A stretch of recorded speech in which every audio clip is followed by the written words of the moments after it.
Why did God flood the earth? Because of the fallen angels. The fallen angels had taken human wives and began to procreate with human women. What's going on right now? They're procreating with human women again. Am I right? Right. They're making hybrid beings. Yes. They're integrating. You want a baby? You want blue eyes or green eyes? Yeah. Yeah. You want blonde hair? You want to be short or tall? Yeah. What you want them to look like?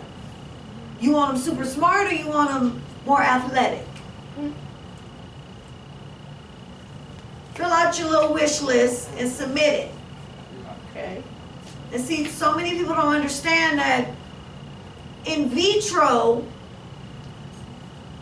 is scary because you're taking human DNA and what else is added to it? Amen. You trust these people to just use your egg and your sperm? We living in an upside down world, y'all. This is serious. Yes. And this is why God flooded the earth. Because they had lost their minds.